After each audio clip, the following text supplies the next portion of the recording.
Le Puma Cloner, on va faire un petit point déjà. Qu'est-ce que c'est le Puma Cloner? Pourquoi le Puma Cloner est né? Tout simplement, c'était dans notre phase de production, on avait un goulot d'étranglement. Donc, les techniciens ont décidé de créer un outil, pour justement éliminer ce goulot d'étranglement. Donc c'est vraiment un produit fait par nos techniciens et pour nos techniciens. Autre constat, on a vu qu'aussi la récupération, en laboratoire, c'est quelque chose de coûteux. Sur ce genre de problématique, les clients avaient des fois du mal à comprendre parce qu'on est, avec le Puma Cloner sur des problématiques de disques qui peuvent être partiellement détectées. Donc on a encore une petite lueur d'espoir et malheureusement, la sentence tombe, on n'a pas de récupération possible avec les outils classiques et il faut tout de suite partir sur la case laboratoire. Donc on s'est dit que ça pouvait être aussi une opportunité pour nos partenaires de pouvoir, tout simplement répondre à ce genre de problématiques avec des coûts moins élevés que le passage en laboratoire, des délais plus rapides et puis surtout une prestation de service qui se trouve au bout de la rue, plutôt que d'envoyer son colis par la poste. Donc de ce constat, on s'est dit: «On va le réserver par contre uniquement à nos partenaires», donc il faut être partenaire de la société Recoveo. Le partenariat en plus, c'est quelque chose qui est hyper allégé chez nous, il y a que des avantages, et donc du coup, en plus, vous avez accès à des outils, professionnels. Le but de l'outil, donc ça va être justement, on en a parlé, hein, ça va être la détection de supports en début de défaillance physique, donc les fameux supports qu'on va connecter à la machine, où on va avoir une demande de formatage, où on va avoir une détection partielle, ou tout simplement aussi en cours de processus de récupération de données, le disque qui décroche et une opération de récupération qui s'arrête en cours de route, donc avec un résultat très partiel. On va pouvoir aussi faire du diagnostic de support. Ça, c'est aussi une étape très, très importante, excusez-moi. On va faire du clonage préventif, on va faire bien entendu de la récupération de données, avec l'avantage en plus d'avoir un journal d'erreur sur donc ce qu'on appelle un log, sur les fichiers extraits, on va pouvoir connaître leur état et on va pouvoir faire du blanchiment de support. On va revoir un petit peu toutes ces notions justement, durant cette heure, ensemble. Les fondamentaux du Puma Cloner, sa force, ça va être justement l'optimisation de détection du support. On va justement pouvoir dialoguer avec le disque. C'est un disque qui va être complètement encapsulé par le Puma, c'est-à-dire que Windows n'aura aucun accès, aucune visibilité. Donc on va se retrouver avec notre outil seul au monde à discuter avec le disque et c'est grâce à cette force qu'on va pouvoir justement avoir un gain de stabilité, une meilleure détection et des récupérations qui vont être bien meilleures. On va pouvoir donc aussi, faire des analyses avec des rapports. Ça aussi, c'est une notion qu'on va revoir par la suite. On a des actions correctives permettant justement de lire les informations, d'aller beaucoup plus loin que les simples logiciels, qui vont s'appuyer sur la détection de Windows. Là, on a une vraie force par rapport à ça et puis aussi, autre chose intéressante, c'est qu'on va aussi protéger votre machine des surtensions. Quand on a des disques en court-circuit, si vous, le connectez au Puma, la machine sera protégée, le Puma va se mettre en sécurité. Dans ce cas-là, pour le réactiver, il suffit juste de débrancher les 2 câbles à l'arrière, l'USB et l'alimentation, d'attendre une trentaine de secondes pour que, justement tout redevienne à la normale. On parlait de la connexion, on va refaire un petit point très, très rapide. Ce qu'il faut déjà pour faire une bonne installation, c'est un BIOS en mode legacy. Ça, c'est un des prérequis. Pas de carte avec le même contrôleur, c'est-à-dire que le même contrôleur qu'on a sur notre carte PCI, c'est quand même assez rare. Vous avez un câble Y, ça je le redis aussi si vous n'avez pas pris le temps de regarder la petite notice. Vous avez, un câble Y, donc il y a une partie qui se connecte, derrière le Puma et ensuite vous vous retrouvez avec un câble Molex, un câble SATA. Il faut faire le choix entre les 2 et ne pas connecter les 2 bien sûr. Et puis sur le port SATA, aussi petite astuce, vous avez 2 ports SATA, il faut connecter le port SATA au plus proche de la carte mère. Si vous ne l'avez pas fait, ce n'est pas très grave, vous aurez quand même la possibilité de travailler avec le Puma Cloner, c'est juste que la détection sera un petit peu plus longue. Donc bien penser à prendre le port numéro 1 comme on voit sur le câble rouge ici, pour avoir une détection bien plus rapide. Je profite, Alban, de cette présentation rapide pour rappeler Mmh. que la carte PCI SATA est une carte sur laquelle on a réécrit l'intégralité des drivers. Et donc, du coup, elle intervient en lecture seule sur votre disque dur. Donc, c'est aussi une protection supplémentaire pour votre disque client. Ça agit comme un bloqueur d'écriture. Donc, je vous invite vraiment, pour ceux qui sont déjà équipés, à systématiser le travail avec le Puma Cloner, même sur des disques qui vous semblent relativement sains. C'est une bonne pratique générale, on y reviendra tout à l'heure. Et je rebondis aussi sur la question de Benoît. On ne va pas y répondre tout de suite, on fera des réponses aux questions en fin de présentation. Voilà, tout à fait. Ça fait une belle introduction justement par rapport à la question de Benoît avec le slide qui arrive. Ça veut dire que j'ai bien travaillé, ça c'est cool. Donc voici les types de connexions qu'on peut traiter. Donc vous allez pouvoir connecter du SATA. Celui-ci est compatible Puma grâce à sa carte et il est à privilégier dans tous les cas. L'IDE, on peut. On vous préconise quand même dans ce cas-là de passer par un adaptateur IDE SATA et vous allez pouvoir ainsi connecter votre disque IDE sur le port SATA où on a des drivers qui sont beaucoup plus costauds et vous allez en gagner en confort. Les USB, ça c'est une grande question qu'on a très souvent. Les USB, il n'y a pas de solution aujourd'hui pour le connecter directement au Puma. Il y a 1 an en arrière, Jean-Pierre, notre développeur, avait un fil rouge justement à faire, qui lui a pris plusieurs mois à essayer de trouver comment on pouvait, bypasser les USB pour pouvoir les connecter et avoir, autant de privilèges qu'un SATA. Malheureusement, ce n'est pas possible, dans des méthodes simples.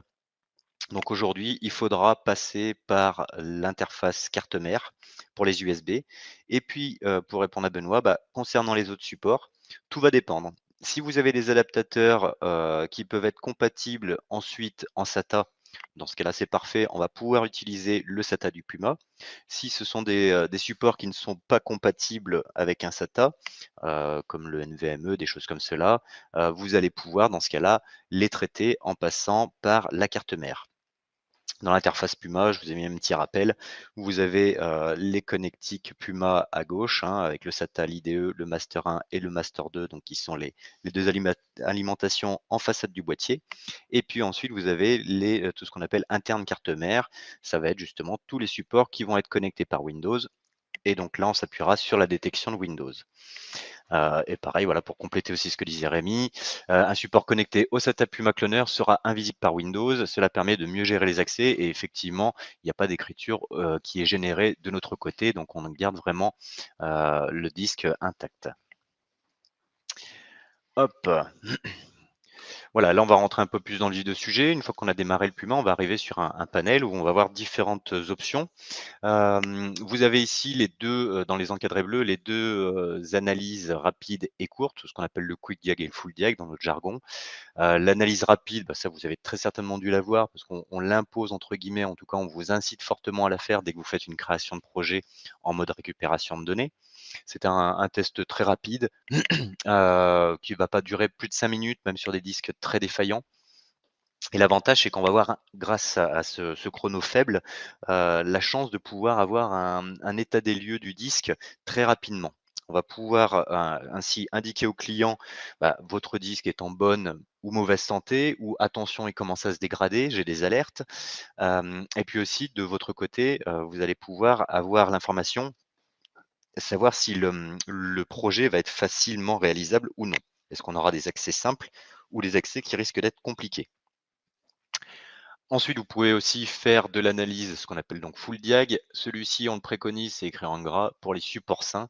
Bien entendu, on ne va pas s'amuser à mettre un disque défaillant sur cette analyse, parce que là, on est sur de l'analyse unitaire, c'est-à-dire que toutes les informations du disque, hein, du début jusqu'à la fin, vont être analysées. Donc ça prend du temps, ça va solliciter et ça peut fragiliser un disque qui serait déjà en mauvaise santé.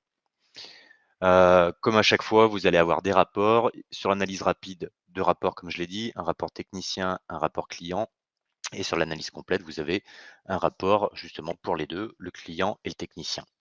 L'avantage, c'est que grâce à ces rapports, vous allez pouvoir justement aussi, vendre des prestations par la suite, hein, même sur du support sain. On n'est pas obligé d'utiliser le Puma, que lorsque le disque est défectueux, bien entendu.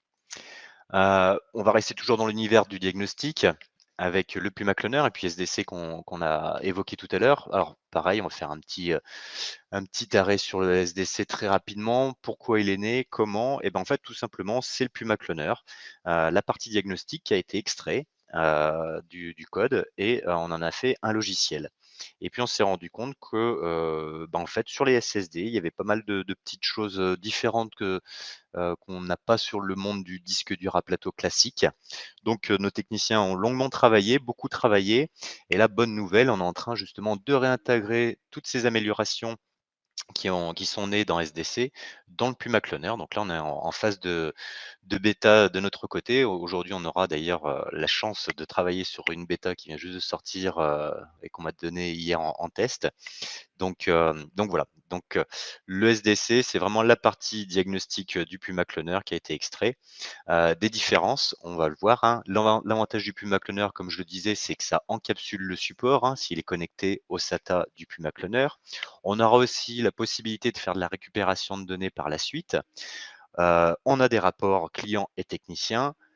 La mise en garde, c'est qu'attention, on est obligé de passer par du démontage du support pour pouvoir avoir ce type de rapport.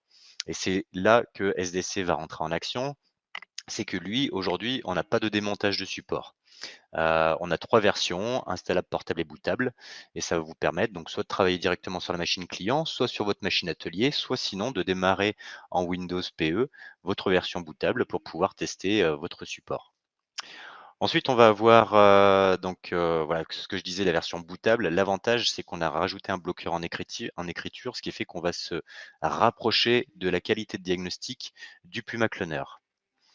Ensuite, sur cette partie-là, on vous a créé des espaces cloud qui sont personnalisés et qui sont multi-utilisateurs. Donc chacun a sa partie, chacun a sa petite zone de confort et puis on va pouvoir personnaliser tout ça. Attention par contre, on passe par du Windows sur la version installable et portable, donc on peut avoir des ressources qui vont rentrer en action, et qui peuvent tout simplement grignoter des ressources et ne pas permettre d'avoir un résultat aussi poussé que celui du Puma. Hem, voilà, après pour la version bootable, c'est quelque chose qui est sorti il y a à peine un mois, ça fera un mois le 24, donc dans quelques jours. Donc effectivement, la version bootable, toutes les machines ne sont pas encore prises en compte sur des machines extrêmement récentes. On n'a pas encore eu assez de retours. Bien entendu, c'est toujours, quelque chose qui sera maintenu à jour, donc il y aura que les améliorations qui vont arriver. Et sur du SDC, c'est vraiment du test à l'instant T. On ne va pas migrer sur de la récupération de données par la suite. Voilà, bah, Christian, merci d'ailleurs, hein, pour ceux qui, je le cite, hein, pour ceux qui font beaucoup de SAV, le SDC, c'est vraiment super. Donc, voilà, une personne qui est convaincue, c'est super, une de plus. C'est vrai qu'on a de très, très bons retours aussi sur cet outil, donc, c'est agréable. Eric, merci et il confirme aussi. Ensuite, un petit point très rapide sur les autres fonctionnalités du Puma. On va pas rentrer dans le détail aujourd'hui, c'est pas le but, hein, c'est vraiment de pouvoir démarrer sereinement. C'est après, vous allez voir, c'est assez simple une fois que vous avez compris comment fonctionne le Puma Cloner sur l'univers récupération de données. Toutes ces petites icônes de raccourcis vous seront encore plus facilitées. On a du clonage préventif, donc pareil, là je le redis, c'est uniquement sur du support simple. Pourquoi? C'est que là, on n'aura pas de visualisation d'arborescence, tout va être masqué. C'est vraiment du clic, clic, clic et je lance ma récupération et c'est fini. Donc effectivement, c'est sur du support simple pour faire du préventif. On a la possibilité de reprendre un projet sans le support, c'est-à-dire que si le disque client, malheureusement, qui était déjà bien fatigué, arrive en fin de vie, on aura quand même la possibilité de reprendre ce projet pour faire l'extraction des fichiers. Ensuite, un terme là qu'on va aborder un peu plus en détail par la suite, c'est déposer une image sur un clone. Ça, on y reviendra tout à l'heure, mais grosso modo, le Puma va générer une image des informations enregistrées. Ça, c'est dans les informations du projet et si on souhaite, on va pouvoir déposer cette image sur un disque dur pour pouvoir, bah, tout simplement relancer le disque peut-être, hein, suite à une récupération qui s'est bien passée directement dans la machine client. Et puis on va avoir une partie blanchiment de support, qui est aussi très, très importante, notamment pour la préparation d'un projet en mode clonage sur disque physique. Mais aussi, vous pouvez l'utiliser, à bon escient, bien entendu, sur tout ce qui est, support que vous souhaitez, revendre d'occasion, dont à une association. On a des personnes qui font des choses comme cela. Donc avant de pouvoir, donner le support, on va justement faire un blanchiment où là, on va éradiquer toutes les données du début jusqu'à la fin sur le disque. Voilà, bah, il y a encore des engouements sur SDC, hein, ça en parle, c'est propre et c'est pro et Christian qui dit: «Et c'est rentable». Hop, vous allez voir aussi qu'avec le Puma, ça peut aussi, aussi l'être sur, d'autres choses comme la récupération de données. Heu, c'est aussi très rentable. Les fondamentaux du Puma Cloner et son intelligence. Alors le Puma Cloner, il va être là donc, on l'a dit, hein, le disque est encapsulé, c'est le Puma qui va, s'occuper du disque et en plus il va bien s'en occuper, il va faire ça intelligemment. Donc il va pouvoir aller récupérer déjà des données là où les autres logiciels ne peuvent pas, grâce à une gestion de saut et de relecture. On a des lectures en sens avant, en marche arrière. On va avoir aussi la possibilité de reprendre des projets, c'est-à-dire que si on doit, stopper, on va pouvoir reprendre le projet exactement là où on en était. Une information lue est une information sauvegardée. Donc voilà, ça c'est le terme qu'on va aborder par la suite, la destination. On a une zone de stockage et donc le Puma, dès qu'il va récupérer une information et qu'il va la lire, il va la stocker dans cette destination, pour sécuriser tout simplement, cette information. Mais autre point aussi, une information déjà lue ne sera pas relue. C'est-à-dire que si par la suite, on doit faire de nouveau appel à un secteur, le Puma, ce qu'il va faire, c'est qu'il va vérifier dans un premier temps si ce secteur a déjà été traité. Si oui, il va aller directement le récupérer dans sa destination, ce qui fait qu'il ne va pas aller ressolliciter le disque une fois de plus pour une information qu'il a déjà lue. Donc on va vraiment optimiser les accès au disque défaillant pour vraiment le sécuriser un maximum et avoir du temps à partie pour cette récupération. La destination Quesaco, alors ça voilà, c'est le petit terme, c'est beaucoup de personnes justement, se disent: «Mais qu'est-ce que je dois choisir? Quel est le plus confort?» Alors il y a un petit indice, hein, on a un petit peu triché, on vous a mis un bouton plus gros que les autres. Donc voilà, nous on vous préconise aujourd'hui de partir sur du fichier image. Vous avez aussi la possibilité d'enregistrer les données sur un disque clone. Donc là, il y a des règles à respecter, il faudra qu'il soit de même taille, mais ça on va le voir par la suite. On a, une image découpée. Celle-ci, on va pas l'aborder parce que tout simplement, elle est réservée au laboratoire, hein. Le Puma Cloner, comme je vous l'ai dit, c'est un outil pour les techniciens à la base, qui est utilisé dans notre laboratoire et donc, bah, forcément, il y a des petits tips qui sont restés, rien que pour eux. Et puis ensuite, on a la possibilité aussi d'enregistrer toutes ces informations sur un disque virtuel en format VHDX. On va rentrer en détail là-dessus. La première, comme je vous disais, notre coup de cœur, on a mis un gros bouton pour pas que vous passiez à côté.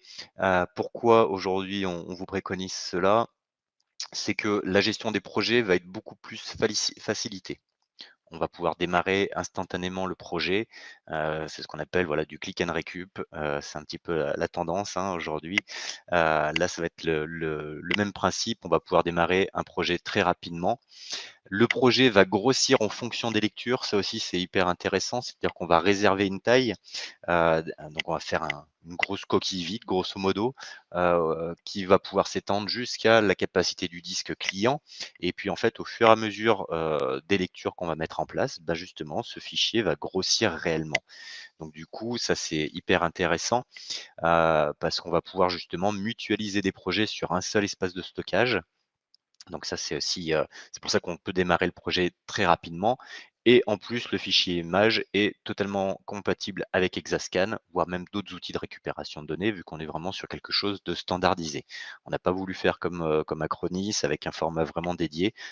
Nous, c'est vraiment, quelque chose, limite d'open source, hein, grosso modo. Ça peut être utilisé, avec plein d'autres applications. La mise en garde, alors c'est pas tellement une mise en garde, mais voilà, c'est un petit point à aborder quand même. Ce qu'on vous préconise, c'est d'avoir un disque uniquement pour vos projets Puma et d'une capacité assez conséquente. Pourquoi? Parce que tout simplement, si je démarre un projet et que je suis obligé de faire une lecture d'un disque dans son intégralité de 2 téra, bah, il va bien falloir que je stocke mon image qui va faire 2 téra et si j'ai juste par exemple un disque de 2 téra, une fois formaté, je vais être à 1 téra 86 grosso modo, donc les 2 téra, ça va pas tenir. Donc c'est pour ça, partez du principe justement, qu'on va mettre un disque de 3-4 téra, ça se trouve assez facilement, je pense que vous en avez et puis vraiment de le garder uniquement pour ça. Hem, voilà, Benoît me pose une question, effectivement, sur les NAS. Alors sur les NAS, c'est possible, c'est pas forcément le plus judicieux de démarrer. directement son projet, heu, sur un NAS. Pourquoi? Parce que la gestion de l'image va être différente, sur les NAS. C'est-à-dire que voilà, très lent, il y en a qui ont déjà eu ce souci. Alors pourquoi c'est très lent? Sur Windows, en fait, on va arriver à démarrer le projet en, comme je disais, une coquille vide. On va simuler grosso modo, on va dire que notre fichier peut aller jusqu'à une taille de 2 téras, mais en fait, on est sur une taille de 0 kg et ça se crée en un claquement de doigts. Lorsque vous allez faire la même chose sur un NAS, vous allez avoir un temps de latence parce qu'en fait, il va créer, lui, il va réserver et écrire un fichier image rempli de zéros de la taille de 2 téras. Donc, vous allez avoir un temps de latence où le Puma ne va pas bouger, et en fait, tout simplement parce qu'on quand on va regarder sur le NAS, et ben, on va voir la construction de ce fichier qui va se mettre, en action et qui, nous redonnera la main qu'une fois que, ce fichier sera totalement créé. Donc, on peut faire en local et après, bah, quand on part le soir, hop, à temps perdu, la nuit, on peut effectivement, sans aucun problème, par contre, transférer nos projets sur un NAS. Le support défectueux vers un disque clone, donc ça on l'a évoqué, donc là, voilà pourquoi on l'a mis en plus petit, parce qu'il y a un petit peu plus de mise en garde. Alors, l'avantage, c'est effectivement que c'est idéal parce qu'on va pouvoir faire un clonage préventif, hein, donc ça c'est super. C'est tout à fait aussi utilisable avec Exascan. On va pouvoir limite aussi, redonner ce disque à notre client si la récupération s'est bien passée, si on veut le réinjecter dans une machine pour que ça boote. Mais voilà, c'est pas l'idéal. C'est pour ça d'ailleurs que dans la diapositive d'avant, vous avez ici la possibilité de déposer une image sur un support physique. On vous préconise de le faire en 2 étapes. Ce sera plus simple, comme ça au moins vous gardez bien votre projet chez vous et les données peuvent repartir chez le client. Les mises en garde, ça veut dire que là, il va vous falloir un stock de clones de différentes capacités. Donc là, on va justement mobiliser du matériel uniquement pour le Puma Cloner, plusieurs disques, plusieurs capacités, parce qu'à chaque client, il faudra changer de disque. On va pas pouvoir mutualiser. Le blanchiment des clonages est obligatoire. Donc en plus avec la RGPD, mais même déjà avant ça l'était, mais aujourd'hui j'ai on va dire cet allié où dès que je me dis ce mot, les gens m'écoutent un petit peu plus. Tiens, je plaisante, mais c'est que j'ai déjà eu des cas comme ça où des personnes ne faisaient pas de blanchiment et lorsqu'on faisait des scans approfondis sur des récupérations complexes, on entrelaçait les données du client présent et toutes les données des clients précédents. Donc, c'est assez compliqué de redonner des photos à un client, si les photos ne sont pas, à lui. Et puis, capacité du clone supérieure ou égale au support défectueux. On ne fait pas de la migration de partitions, de file system. Il y a des outils qui le font très bien. Nous, on est vraiment sur du clonage, c'est du 1 pour 1, c'est-à-dire que si je traite un disque de 1 téra, il me faut en face un disque de 1 téra. Bien faire attention avec les SSD. Les SSD, même s'ils sont estampillés 500 gigas, ils n'ont pas tous le même nombre de secteurs. Donc ça, il faudra bien faire attention. Le Puma vous indique le nombre de LBA, c'est là-dessus qu'il va falloir se baser pour pouvoir, faire la récupération et dans tous les cas, on est en train de rajouter des points d'alerte pour prévenir, l'usager du Puma comme quoi son disque manque de secteurs. Donc voilà, autre petite astuce, si vous souhaitez utiliser votre clone, directement sur votre machine Windows, il faudra passer par une étape de, finalisation du disque. Parce que pendant toute la période où le Puma va transférer ses données dans ce disque physique, on va justement le masquer de Windows pour que Windows ne vienne pas interférer. Donc une fois que vous avez fini votre projet, vous avez la petite option qui va bien, qui s'appelle finaliser le support et qui va vous permettre justement de remonter votre disque, aux yeux de Windows. Celle-ci, on a dit qu'on n'allait pas l'aborder parce que c'est vraiment réservé au laboratoire. Et puis ensuite, la dernière partie, le alors l'image disque virtuel VHDX. Voilà, on a bien mis image et disque. Pourquoi? Parce qu'en fait, ça va vraiment être la combinaison des 2 premières choses que l'on a vues, hein, le fichier image et le disque clone.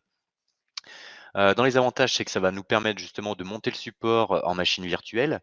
Ce qu'on préconise aussi, c'est de penser à bien bloquer en écriture le VHDX pour la simple et bonne raison, si on est sur un file system qui était un petit peu bancal, bah forcément, on a très certainement récupéré certaines erreurs et donc on risque lors du redémarrage du VHDX de lancer un check disk et du coup d'apporter des modifications sur notre récupération. La gestion des projets va être aussi facilitée avec du click and recup, hein. Le projet va aussi grossir, donc là, on va vraiment rester sur du comportement image. On va pouvoir mutualiser aussi des projets, c'est utilisable avec Exascan. Après, la seule différence, c'est que quand on va choisir sa destination, bah, il faudra aller lui indiquer justement comme quoi c'est un disque physique, mais ça se fait automatiquement. Attention, mise en garde, par contre, on n'a pas la possibilité de faire de la migration du VHDX sur un disque clone via le Puma Cloner. Il y a peut-être d'autres outils qui le font.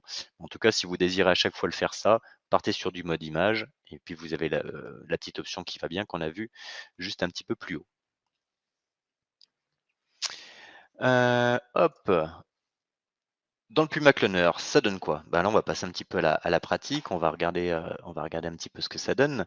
Peut-être qu'il y aura des personnes comme ça qui auront des questions. Hem, Hop, on a vu les différentes icônes. Nous, on va vraiment s'intéresser sur la partie récup de données. C'est là-dessus que ça va nous intéresser. On retrouve notre petite interface qu'on avait vue tout à l'heure. Hop, donc là, on choisit le master 2 et le SATA Puma. Première étape, hop, on va se mettre en grand. Tac. Première étape, on arrive sur l'étape de détection. Donc là, on voit qu'on est sur un disque en statut Smart Bad. Donc tout simplement, c'est un disque qui est très très mal détecté sur Windows et une récupération qui est laborieuse. Ensuite, on va passer sur l'étape diagnostic. Donc on l'a vu tout à l'heure. On va donner le nom de notre client, le technicien référent. Moi, j'ai mon disque ici qui est réservé au Puma Cloner. On va pouvoir lancer le diagnostic. Donc ça, c'est vraiment des choses si un jour vous me contactez au niveau du support, par email, n'hésitez pas à m'envoyer le rapport, en même temps, pour que je puisse aussi un petit peu comprendre le pourquoi du comment.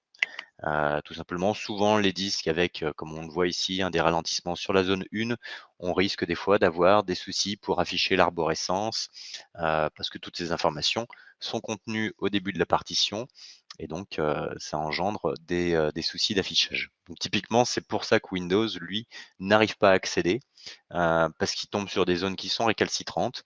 Il n'a pas d'action corrective et du coup, le disque, bah, reste, en statu quo et la récupération, on en reste là.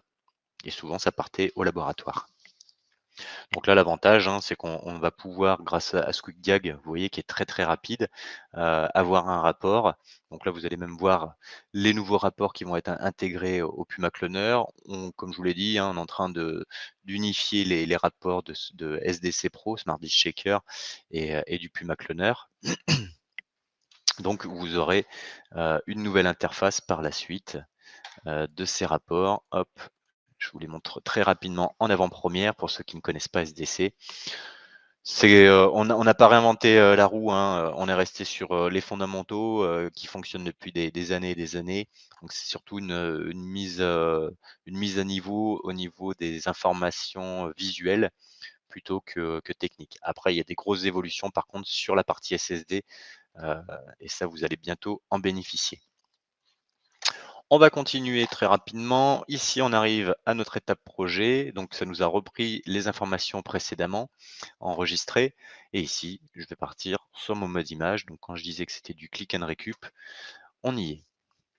Ici, pareil, analyse file system rapide. Alors, on va pas rentrer dans le détail. Ça, c'est vraiment des choses qui étaient en mode bêta. N'hésitez pas à les tester sur des disques qui sont pas trop abîmés. Et puis nous faire vos retours, savoir si c'est compréhensible, qu'est-ce qu'il faudrait qu'on améliore. On est aussi férus de ces retours d'informations. Hop, et puis là, du coup, nous allons arriver sur notre espace récupération de données. Hop, on va juste revenir un petit peu très rapidement sur quelques astuces au niveau du support et puis les règles pour une bonne récupération de données. Parce que là, on va vraiment rentrer dans le vif du sujet, là où j'interviens. Déjà, 2 règles incontournables. Pour nous, c'est pareil. Pour le support, quand vous allez nous contacter, ce sera, des informations qu'on va vous demander. C'est l'échange avec le client. Dans l'échange avec le client, c'est connaître l'historique de panne. Qu'est-ce qui s'est passé? Alors, je sais très bien que les clients ne disent pas tout, surtout quand ils ont fait des bêtises, ils retrouvent leur âme d'enfant. Demander les fichiers prioritaires. Pourquoi? Alors c'est pas uniquement parce que le Puma Cloner, est super bon sur les disques défectueux et qui dit défectueux dit, disque, peut-être en fin de vie. Non, parce que même sur du disque simple, on va demander des priorités. Tout simplement, c'est pour, faire une qualité au niveau de votre récupération de données. Ne pas passer trop de temps sur des choses qui ne sont pas intéressantes pour le client parce que, voilà, le temps, c'est de l'argent et passer du temps, c'est pour rien, c'est compliqué. Et puis sur des disques qui sont défaillants, et ben, le temps est un petit peu, chronométré. C'est pour ça on a mis un petit pompier. On dit qu'on intervient en mode pompier, c'est-à-dire qu'on va rentrer dans une maison en feu. Est-ce qu'on va s'enquiquiner à prendre la grosse armoire ou est-ce qu'on va juste, prendre le tiroir où on va avoir, les bijoux, et les photos de famille? Bah, là, ça va être un petit peu ça, on va vraiment faire, de la qualité. Ne pas hésiter à faire aussi des quick diag pour le client, ça va lui permettre de connaître l'état de son support. Pour vous, ça va permettre d'appréhender, les accès au support. Est-ce que j'ai des accès simples, pas simples? Donc voilà, ça c'est hyper, pertinent ces 2 étapes, pour vous, pour nous, pour tout le monde.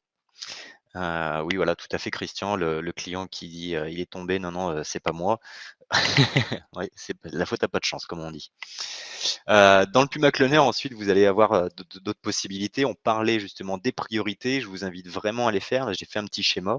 Donc, bien entendu, on va avoir différentes fonctions, en termes d'accès. Si on a accès à une arborescence, on va pouvoir justement aller faire de du traitement de fichiers prioritaires. Si on n'a pas accès à cette option ou que l'arborescence est vraiment, dégradée, dans ce cas-là, on a une autre solution, c'est qu'on va passer par l'espace utilisé, où là, on va pouvoir lire tous les secteurs qui sont utilisés. Donc ça, c'est une force des systèmes, des file systems. C'est lui qui va pouvoir nous indiquer cela. Si on n'a toujours pas cette possibilité, bah, dans ce cas-là, on va traiter uniquement la partition qui nous intéresse et puis si vraiment on n'a toujours pas de cette possibilité, dans ce cas-là, on fera la lecture totale. Mais voilà, on voit tout à fait aussi par rapport au petit schéma que j'ai fait, je marque, des tailles volontairement. On est sur un disque de 1 téra, si on prend qu'une partition, on n'aurait que 450 gigas à lire. Si on fait l'espace utilisé, on est à 250 et puis si on arrive vraiment à avoir l'opportunité d'avoir des priorités précises, on n'a que 20 gigas à lire pour que le client soit content et qu'on puisse facturer. Vas-y Rémi, j'ai vu ta petite tête apparaître. Tu une Tout à fait. Alors, plus encore que de l'exclusion, c'est-à-dire que là, Alban a bien précisé qu'il fallait commencer par les priorités dans la maison en feu. Je rappelle ce qui était dit au début, une information qui a été lue est une information qui a été sauvegardée. Donc moi, je vous invite vraiment à fonctionner en allant d'abord aux priorités. Vous clonez d'abord ou vous imagez ou vous extrayez, c'est pareil, vos 20 gigas de données prioritaires. Et ensuite, quand vous allez passer à l'espace utilisé, il n'y aura plus de 250 gigas à lire. Il n'y aura plus que les 230 restants, puisqu'on ne va pas relire les 20 gigas qui auront été lus. Et si ensuite vous voulez passer à la lecture complète de la partition, il n'y aura plus 450 gigas à lire. Il n'y aura que les 200 gigas résiduels au-delà des 250 gigas d'espace déjà utilisé. Et ainsi de suite. Donc du coup, c'est absolument pas du temps perdu que de commencer par le plus urgent. C'est faire en sorte, dans les bonnes pratiques, d'avoir une sécurisation de la situation pour pouvoir répondre à la demande de votre client. C'est ça, tout à fait. Parce qu'effectivement, on n'est pas obligé de s'arrêter, hein, comme l'a dit Rémi. On peut faire d'abord les priorités et après on peut tenter effectivement de faire une lecture totale, peut-être pour, réintégrer dans la machine et espérer que le système reparte, normalement. Mais voilà, dans un premier temps, c'est vraiment, le prioritaire, ce qui est en feu qu'on va traiter et ensuite on fera du entre guillemets «du superflu», en fonction de l'état du disque. Une petite astuce, aussi, lire la table des fichiers, c'est une option qui est disponible dans le Puma Cloner. C'est une option, dès que j'arrive chez un client, c'est la première des choses que je fais. À quoi ça correspond? Lire la table des fichiers, c'est tout simplement, ça qui va vous garantir si vous avez un affichage d'arborescence qui est bon ou, manque avec des informations manquantes. Tout simplement, voilà, il y a un petit schéma, imaginons entreprise, devis 2017, ça c'est des répertoires. Si j'ai quelques petites erreurs dans cette table de fichiers, eh ben, peut-être que mon répertoire 2017 ne va pas être référencé et donc du coup, je vais perdre l'affichage de mon répertoire, mais aussi de mes fichiers qui sont contenus. Donc petit rappel, si elle n'a pas d'erreur, je peux aller parcourir sereinement l'arborescence et sélectionner mes fichiers prioritaires on va faire de l'extraction directe qu'on va voir par la suite.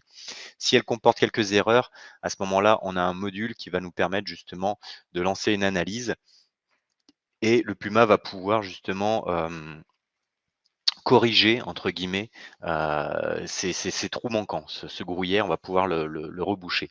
Et puis par contre, si elle est fortement endommagée, dans ce cas-là, on va faire la lecture de l'espace utilisé et ensuite on ira faire un traitement avec Exascan. Hop, on va juste passer sur l'écran, voilà, pour vous montrer via le clic droit. Ça s'appelle scanner tous les fichiers. Donc là, il y a une petite routine qui va se mettre en marche, qui peut être plus ou moins longue en fonction de la taille de la table des fichiers, en fonction du nombre d'informations manquantes. Et ça a pour but justement de corriger certains trous qu'on pourrait avoir dans l'arborescence. Hop, l'extraction ciblée, et ben justement, on va y venir. On va faire une petite démonstration de tout ce que je viens de dire. C'est-à-dire qu'on va aller cibler des fichiers à extraire, qu'on va faire de l'optimisation automatique et grâce au profil de lecture intégré dans le Puma Cloner, et on va générer un compte-rendu concernant la qualité d'extraction. Allez. T'es passé un tout petit peu vite, Alban, Oui. sur la démo là. Est-ce que tu peux montrer pas seulement scanner les fichiers, mais aussi les deux autres options dont tu avais parlé, lecture de la table des fichiers et lecture de l'espace utilisé, même sans forcément cliquer dessus. Mais je crois que c'est Ouais. important pour tout le monde qu'on voit que ce soit sur ce menu contextuel ou dans Ouais. la liste des actions possibles, mais en tout cas dans les deux. Ouais, ça c'est les petits slides que j'ai rajoutés ce matin. J'allais y venir aussi. Oui, tout à fait. Du coup, vous avez ici un bouton liste des actions possibles. Vous allez retrouver en fonction de l'architecture, hein, grosso modo, le support entier, les partitions, les fichiers, différentes options qui vont vous permettre justement de lancer, lire par exemple ici la table des fichiers, lire l'espace utilisé, lire entièrement la partition. Ces options sont aussi tout à fait disponibles via des clics droits. Si je me mets sur le disque dur, j'ai la possibilité de lire en entier. Si je me mets ici, je vais lui faire la lecture de la table des fichiers, comme je l'ai évoqué ce matin. Hop, on va le lancer. Et on va déjà vérifier si je n'ai pas de soucis. Donc là, on voit qu'il y a des petits secteurs qui ont été ignorés dans un premier temps. Voilà, ils ont été retraités. Donc le Puma Cloner, par défaut, vous allez l'entendre biper. Bien entendu, vous pouvez aussi modifier cela grâce à la petite roue crantée. Hop, ici, vous avez différentes options concernant le son du boîtier. Alors pourquoi il y a un son, c'est qu'on a des étapes qui peuvent être plus ou moins longues en fonction de ce qu'on demande au Puma de faire, en fonction de la qualité du disque, il y a beaucoup d'erreurs ou non. Donc c'est un peu comme le micro-ondes, on lance un programme et puis le buzzer retentit pour vous dire que c'est prêt. Et puis vous avez la possibilité, si vous souhaitez valoriser vos rapports, d'appliquer différents tarifs. Tout est paramétrable avec notamment la possibilité d'incorporer votre logo dans les rapports. Donc hop, ça je vous invite fortement à le faire dès le départ. Donc là on voit que ma table des fichiers ici est propre de chez propre. Donc là je vais pouvoir déployer sereinement mon arborescence pour aller récupérer mes priorités.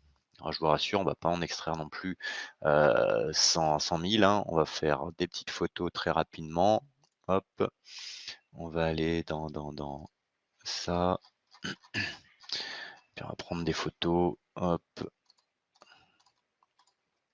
Voilà, là j'ai pris 4 photos. Donc là j'ai plusieurs possibilités. Je fais un clic droit, je peux faire extraire la sélection.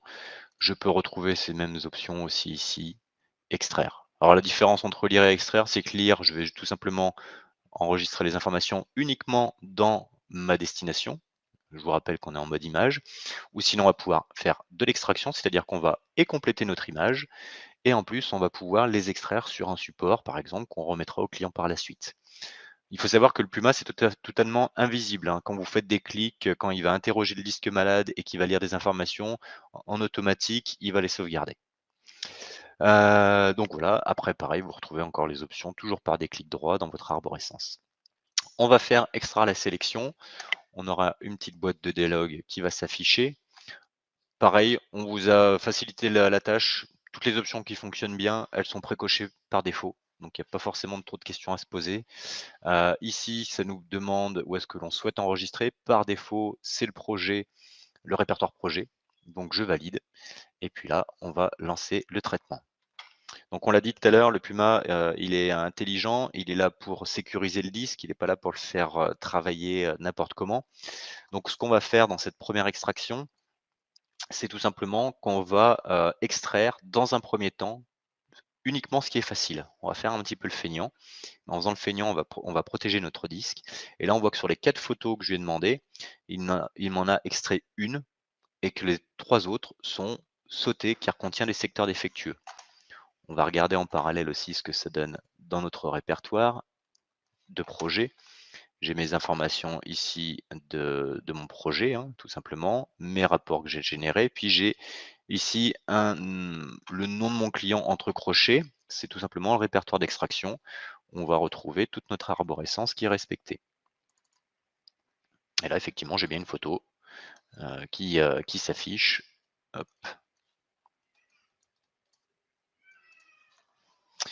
Donc ça, c'est bon. Par contre, du coup, j'ai encore 3 autres, informations qui ne sont pas lues. Donc on va demander au Puma Cloner ici de relire les fichiers. Et là, il va reprendre les informations et on va voir qu'il va nous appliquer différents modes de lecture, différents profils afin d'optimiser justement la récupération des données.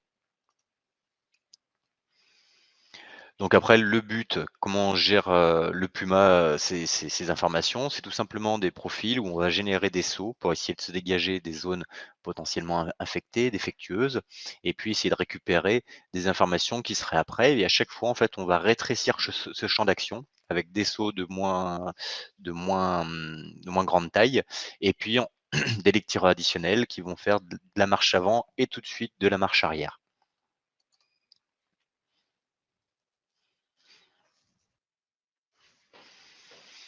On va regarder un petit peu là ce que ça nous donne du coup, hop, dans notre répertoire d'extraction. On voit que pour l'instant, on est à 2 photos sur 4 avec des miniatures. Donc il y a quand même déjà de l'amélioration. Après, ça peut prendre du temps. Ça, c'est l'avantage aussi du Puma, c'est qu'il ne va pas non plus trop vite pour pas passer à côté des informations. Pour rappel, le dernier mode de lecture qui s'appelle relecture, on autorise un délai d'attente par secteur maximum de 10 secondes.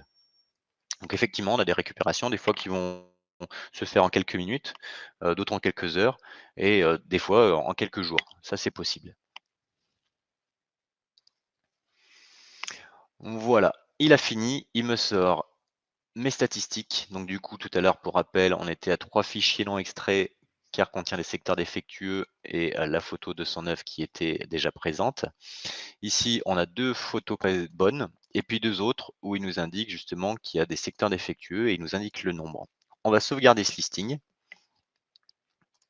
Ce listing est enregistrable au format CSV et ça, c'est le gros avantage que vous allez pouvoir avoir justement grâce au Puma. C'est qu'on va pouvoir, hop, on est sur quoi? On est sur de la tabulation, je crois. Ouais, voilà. Tac.